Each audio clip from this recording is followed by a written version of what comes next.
ఇక విజయవాడ కనకదుర్గమ్మను దసరా పండుగ రోజు హీరో శర్వానంద్ దర్శించుకున్నారు.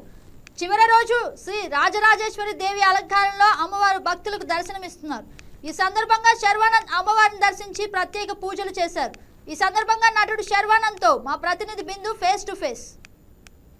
అవతారంలో అమ్మవారి దర్శనమిస్తుంది. ఈ నేపథ్యంలో అమ్మవారిని దర్శించుకోవడానికి నటుడు శర్వానంద్ వచ్చారు. ఆయనకి మరింత సమాచారం తెలుసు. సార్ నమస్తే సార్. ఈరోజు విజయవాడ వచ్చారు, ఇంద్రకీలాద్రికి వచ్చారు. అది కూడా ఎలా అనిపిస్తున్నాయి సార్ ఏర్పాట్లన్నీ? ఏర్పాట్లు చాలా బాగున్నాయి. ఫస్ట్ అదృష్టం ఉండాలి ఈరోజు దర్శనం చేసుకోవడానికి.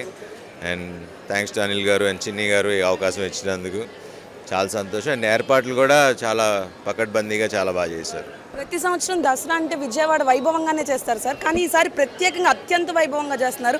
విజయవాడ ఉత్సవం కూడా ఉంది సాయంత్రం. మీరు దానికి ఏమైనా లేదమ్మా, నాకు ఇది ఉంది. బట్ ఈరోజు నేను అంటే పుట్టింది ఇక్కడే విజయవాడలో. బట్ ఫస్ట్ టైం దసరా రోజు దర్శనం చేసుకునే అవకాశం వచ్చింది అమ్మవారిని. సో చాలా విజయదశమి రోజు దర్శనం చేసుకున్నారు. అన్ని విజయాలే కలుగుతాయి. మీ నెక్స్ట్ మూవీ ఆఫర్స్ గురించి అన్నది అది తర్వాత మాట్లాడదామమ్మా. Thank you.